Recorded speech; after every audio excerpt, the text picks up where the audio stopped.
ესე იგი, დღეს არის 16 თებერვალი 2019 წელი. წინა გამოსვლაში მე ერთი ტაქტიკური შეცდომა დავუშვი.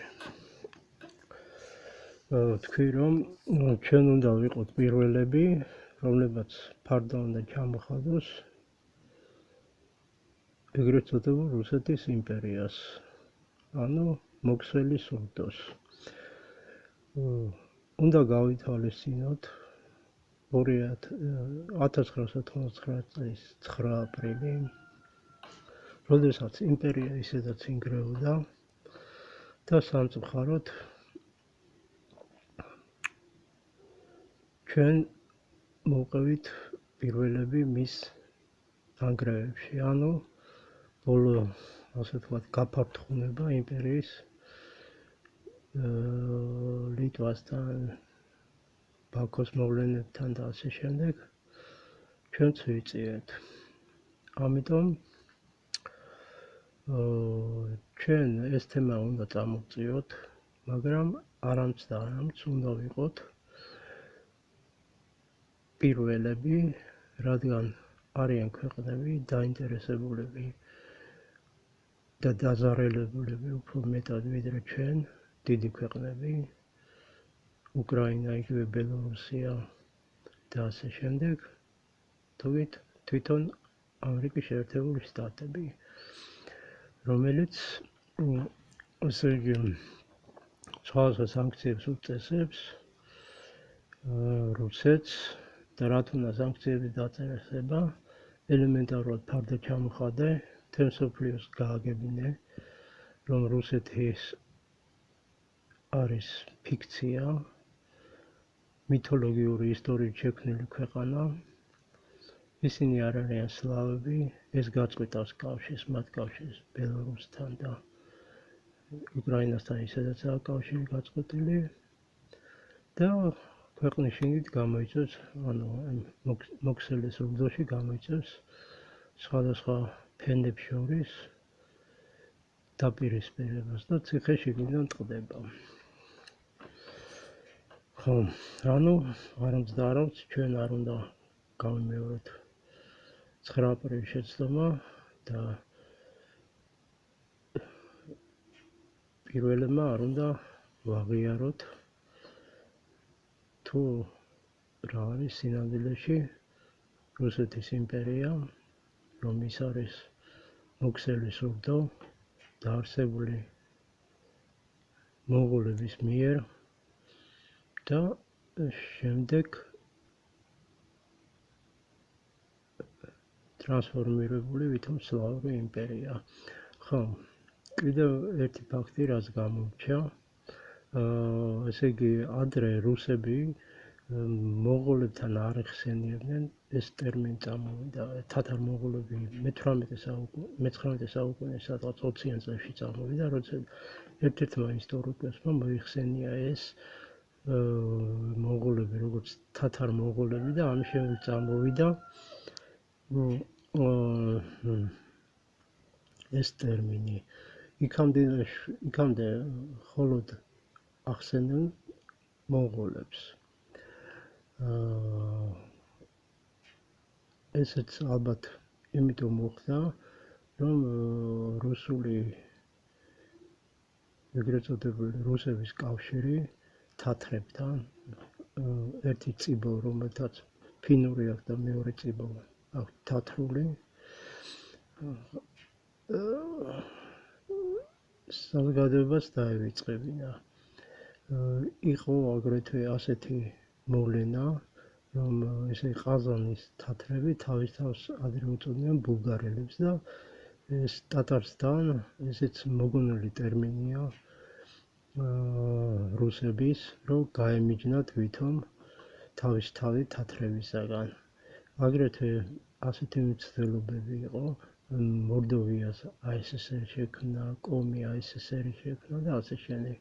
ანუ თავის ეთნიკურად მონათესავე ჯგუფებს შეუქმნეს ავტონომიური ოლქები, რომ ვითომ გაემიჯნათ თავისი თავი ფინელებისაგან. კიდევ ასეთი ფაქტი იყო, პეტრე პირველმა როცა შექმნა ეგრეთ წოდებული რუსეთის იმპერია, ის ფულს უხდიდა დასავლეთში, რომ რუკაზე აღნიშნული ყოფილიყო რასისტული იმპერია. წარმოიდგინეთ, რამხელა ესე იგი შორშტრეტულ პოლიტიკას მოქმედებებს აწარმოებდა პეტრე პირველი თავისი იმპერიის შესაქმნელად. ანუ ამ საუკუნეში მოკლედ სიმართლე გამჟღავნდება უჩვენოდაც და ფარდა ეხება ამ საშინელი მონსტრის ნამდვილ სახლეს. ხო, ეხლა ძალიან საყურადღებო სტატია ინტერმედია ჯიზე, რომლის ავტორი გახლავთ ბატონი თორნიკე ფხალაძე.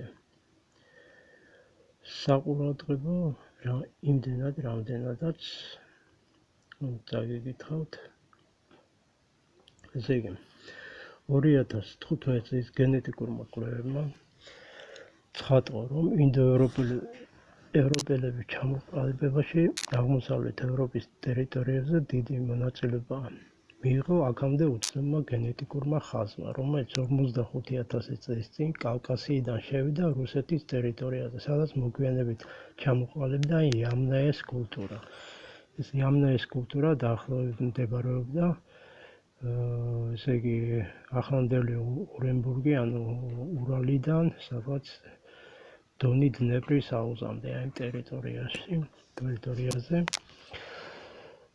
ამ ხაზს უწოდეს კავკასიანი მონადოლე, შემგროვებული კავკასიან ჰანტერ გეთერ, რომელიც აქტიურად შეერია ეგრეთ წოდებულ დასავლეთ ევროპელ მონადირეთა შემგროვებელთა ჯგუფ Western European Hunter Gatherer და სათავე დაუყო დღევანდელ ინდოევროპულ გენომს 25,000 წლის წინ. კავკასიელი მონადირე შემგროვებელ ჯგუფის საბოლოოდ გამოიყო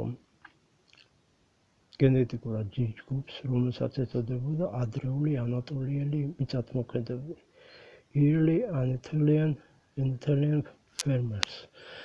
ამ ჯგუფის ადამიანები ნაპოვნია დასავლეთ საქართველოში, იმერეთში 13,300 წლის წინადელი, ხოლო მეორე 9,700 წლის წინადელი, რომელთა გენეტიკაც შეადარა დაახლოებით ამავე პერიოდში შვეიცარიაში 13,700 წლის წინადელ ეგრეთ წოდებულ ბიჩონის კაცის გენომს და დიდი დამთხევა აღმოაჩინა. 14,000 წლის წინ ევროპისაგან ძალიან დიდი ხალხთა გადასახლება აღინიშნება, როგორც კავკასიიდან, ასევე ახლო აღმოსავლეთიდან, ეგრეთ წოდებულ ნეოლითურ რევოლუციამდე დიდი ხნით ადრე. ვილაბრუნას კლასტერში აღმოჩენილმა ახალმა ადამიანის გენომმა ასევე აჩვენა დამთხევა აღმოსავლეთ აზიაზე, რაც აშკარად მიუთითებს ხალხთა დიდ გადაადგილებას ამ პერიოდში. რაც შეეხება თანამედროვე ევროპელების გამორჩეულად დამახასიათებელ თვისებას თეთრგანიანებას, გენეტიკური კვლევები ადასტურებს, რომ ასეთი პიგმენტაციის ადამიანების გამოჩერა, პირველი თეთრგანიანი ჰომო საპიენსების გამოჩენა ევროპის ტერიტორიაზე დაიწყო 19,000 წლის წინ და 11,000 წლის წინ პერიოდამდე ასეთი ადამიანის სიხშირე იმდენად მოიმატა, რომ თანდათან კონტინენტის მოსახლეობის უმრავლესობა გახდა. ანუ 7,000 წელიწადში. დადგენილია, რომ თეთრგანიანობასთან ასოცირებული ალელები TARP1, SLC2, 4A5 და SLC4A2 თავდაპირველად კავკასიაში წარმოიშვა 19,000 წლის წინ. შემდეგ გავრცელდა მთელ ევროპაში, დამტკიცდა, რომ ყველა თეთრგანიანი დედამიწაზე, ვინც კი არსებობს და უარსებია, სათავეს კავკასიიდან იღებს. მშვენიერი სტატია. კვლევებმა ასე დაადგინა, რომ პირველი მწვანე და ცისფერი თვალები წარმოიშვა კავკასიაში. შემდეგ გავრცელდა მთელ დედამიწაზე და ამას იწვევს გენეტიკური ვარიაცია HER2, რომელიც პირველად 14,000 წლის წინ წარმოიშვა კავკასიაში და 13,000 წლის წინ იყო გავრცელებული უკვე იტალიაში 1000 წლის შემდეგ. ანუ რა გამოდის, რომ ყველა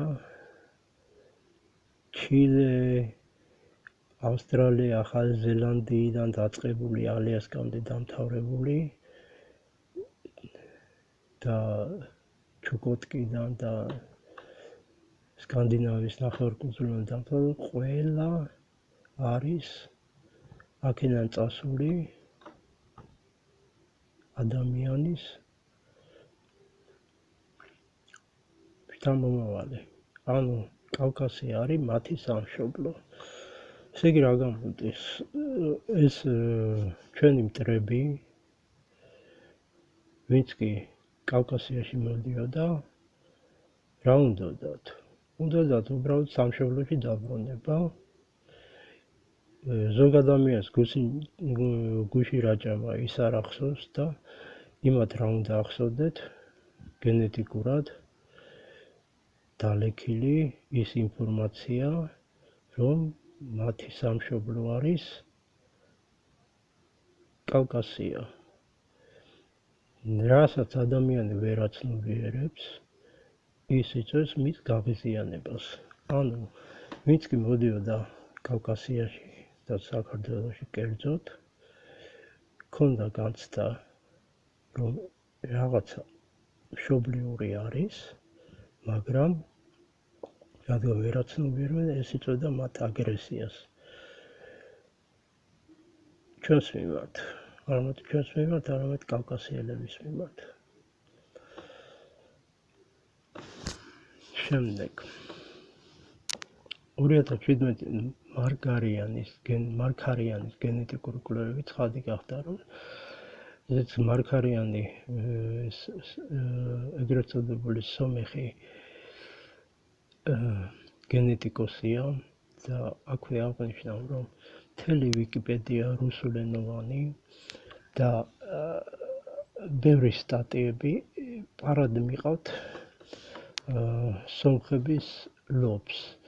ესე იგი, ყველაფერს ცდილობენ, რომ კითხულობენ მაგალითად რაღაც ისტორიას, რომელიღაც ქალაქის ან რაღაცას ვიკიპედიაში როცა აიღოთ რუსულად თურქეთის ისტორია, ნახევარზე მეტი წერია სომხებზე. წარმოიდგინეთ, რამხელა სიბეცე და რამხელა სპეციალური გათვლილი, სიბეცე უბრალოდ არა, სპეციალური გათვლილი პოლიტიკა წარმოებს რუსულ ვიკიპედია, იგი თურქეთის, შეგიძლიათ შეამოწმოთ თურქეთის ისტორია, ნახეთ და იქ არის უფრო მეტი მოთხრებული სომხებზე, ვიდრე თვითონ თურქებზე.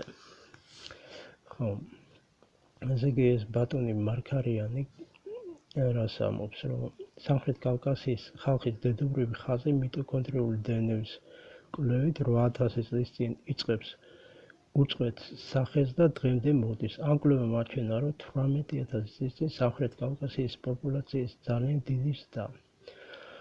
1915 წელს ფუ გენეტიკური კვლევის ჯგუფმა გამოიკვლია ევრაზიის სტეპების პოპულაციის გენომი, იგი უძველესი ჩრდილო-ევრაზიული ხალხების გავლენები, იგივე უძველესი ჩრდილო-ევრაზიული ხალხების გავლენები დღევანდელ ევროპულ მოსახლეობაში, რომელიც დაკავშირებულია ინდო-ევროპულ ექსპანსიასთან.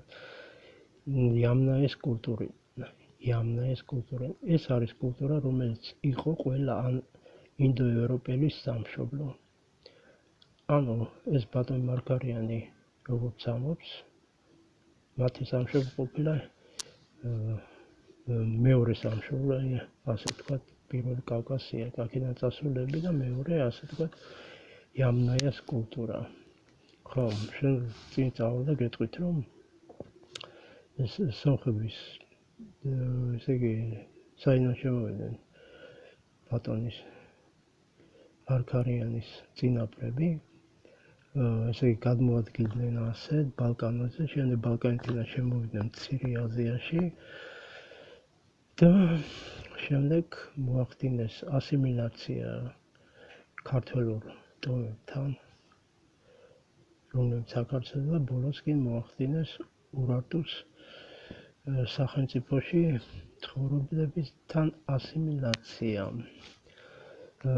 და რომ შეამოწმოიცა ნახევარზე მეტი ჩვენი გენეტიკური შტამი აღმოაჩნდებათ მაგათაც.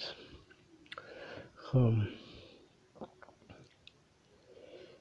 ესე იგი ინდოარიელები ირანსა და ინდოეთს მოვიდნენ, ინდოარიელები თანად იამნაის კულტურაში, სადაც ისინი მსოფლიოს მოედოდნენ, აღმოჩნდა, რომ უდიდესი წვლილი შეიტანა ზემოთ ნახსენებმა კავკასიან ჰანტერ გეთერერ კავკასიელმა მონადირის შემგროვებელთა გენეტიკურმა ხაზმა. კავკასიელებმა მთელი პონტურ, კასპიური და უკრაინის სტეპის, იამნაის კულტურის, სპილენდის ხანის, ინდოევროპელ ჩამოყალიბებაში უმნიშვნელოვანესი წვლილი შეიტანეს, რომელთაც შემდეგ 5000 წლის წინ ძველი წელთა აყვიცხვის 30-ე საუკუნეში დაიწყო მსოფლიოში ფართოდ განსაზღვრება, დაიწყო დიდი ინდოევროპული მიგრაცია. იარდუმიანის, წარმოიდგინეთ, ესე იგი გენეტიკოსები, იგივე ზემოთ ერთი სომეხი მეორე იარდუმიანი, ჩვენ სადა ვართ, სად გვწინავს, რას ვაკეთებთ, რატო სხვები იკვლევენ ჩვენ გენეტიკას და ჩვენ არ ვიკვლევთ. 2017 წელს გაჩვენდა ჩრდილო-დასავლეთ საქართველოში მცხოვრები უძველესი ხალხების სვანების გენეტიკა და აღმოაჩინეს შესამჩნევი ჰეტეროგენეტიკურობა ქალების ხაზით. მიტოქონდრიულ დნმ-ში შემდეგი საერთო ჰაპლოჯგუფებით U1, U7, H, K, W, X. ეს მაშინ, როდესაც I ქრომოსომის ჰაპლოჯგუფები მამაკაცის ხაზების სვანების პოპულაციაში ბევრად ერთგვაროვანი გახდათ. სვანი კაცების 78-80% ჰქონდა G2A ჰაპლოჯგუფი, როგორც ეს ჩანს, ესაა უძველესი იბერო-კოლხური ან იბერო-კავკასიური მოდგმის გენეტიკური ხაზი. ვანგის გენეტიკურმა კვლევამ 2018 წელს ჩაუტარა ანალიზი უამრავ ნამარხ ადამიანს, რომელთაც ნაცხოვრები ჰქონდა ძველი წელთა აყვიცხვის მე-40 საუკუნიდან ძველი წელთა აყვიცხვის მე-10 საუკუნემდე ჩრდილოეთ კავკასიაში და ნახა დიდი დამთხოვები მთელი სამხრეთ კავკასიის მოსახლეობის გენეტიკაში. ანუ ეს ჩვენი გენეტიკურად და ჩვენი ძმები კავკასიელები ვინც არიან, ვაინახები, ადიღები და რა თქმა უნდა აფხაზები და ჩერქეზები და ასე შემდეგ. ყველა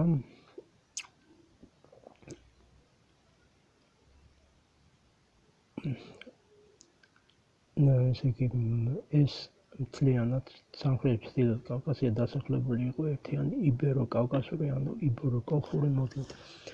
ასევე დაიდო დასკვნა, რომ კავკასია მთელ უძველეს პერიოდში განსხვავებით დღევანდელი დღისა ასრულებდა არა გამყოფის როლს, არამედ ხიდის როლს და სწორედ კავკასიიდან მიგრირებდა ადამიანები ძალიან აქტიურად მთელ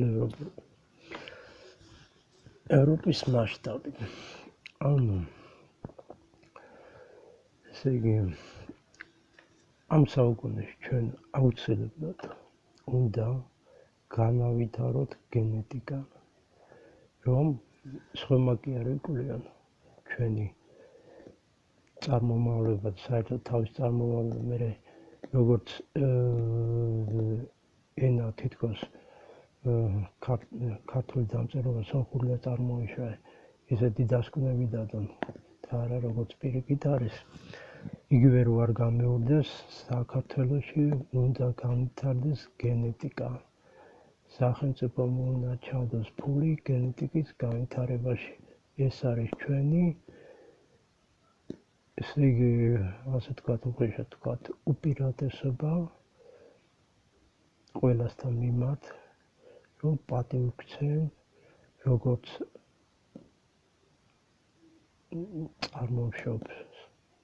მათ წარმოუშვებს და წესიერად მოგვიქცენ, რა მოკლედ პატივცემით მოგვიქცენ.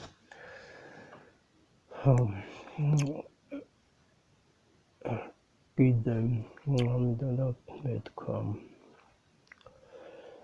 ესე იგი პოლიტიკური ჩვენ საერთოდ ძალიან ვითვისებთ შემოგდებულ კულტურებს, შემოგდებულ რაღაცებს ვითვისებთ კი არა, უბრალოდ სწორად ჩვენი დაკნინებისთვის ყველა იყენებს ეგრეთ წოდებულ შემოგდებულ თემებს, სხვა ეს იქნება აზროვნებაში, ეს იქნება ქცევებში და ასე შემდეგ. ჩვენ უნდა ესე იგი აუცილებლად კვლევები ჩავატაროთ და განსაზღვროთ რომელი თემები არის ჩვენთვის შემოგდებული და რომელი არის ნამდვილად კავკასიური და ავთენტური.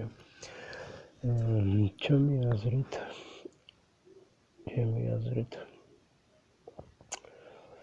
ისე საქართველოში აუცილებლად უნდა აღდგეს მონარქია და რადგან როგორც პირველმა რესპუბლიკამ, ასევე ეხანდელმა 27 წლიანმა ისტორია აჩვენა ეს პოლიტიკური პარტიები, რომლებიც ესე იგი აბსურდამდე გაბერილია მათი რიცხოვნება, უნდა შემცირდეს სადღაც 2-3 პარტია და ქვეყნის მეთაური უნდა იყოს არა პრეზიდენტი, არამედ მონარქი, ბაგრატიონი, აფხაზთა, ქართველთა, რუსთა, რანთა, სომეხთა და ასე შემდეგ მეფე. ჩვენ ისე ქვეყანას ვერ გავაერთიანებთ, რამდენსაც უნდა ვეცადოთ, ვერ გავაერთიანებთ და ჩემი აზრით, როგორც ადრე ხდებოდა პოლიტიკური ნიშნით ქორწინება, ბაგრატიონების პირველი ის გამოჩნდება ბაგრატიონი, მისი მეუღლე უნდა იყოს აუცილებლად აფხაზი, შემდეგ ოსი და ასე შემდეგ. ეს განამტკიცებს ჩვენ კავშირს აფხაზებთან, ოსებთან და ქვეყნის გაერთიანება შეუწყობს ხელს. ამასობაში იმედია რუსეთსაც ფარდა ჩამოეხსნება, მიხვდებიან როგორც ოკეანის გაღმა, ისევე ბელორუსია, უკრაინაში და ასე შემდეგ. ვინ არიან ნამდვილად რუსები, ჩამოხსნიან მათ ფარდას, მოსკოვის ურდოს, რუსეთში დაიწყება წინააღმდეგობები, ციხე-შიგნიდან ტყდება, დასუსტება, ჩვენთვის აღარ ეცდება რუსეთს და იმედია საქართველო განთრევდება.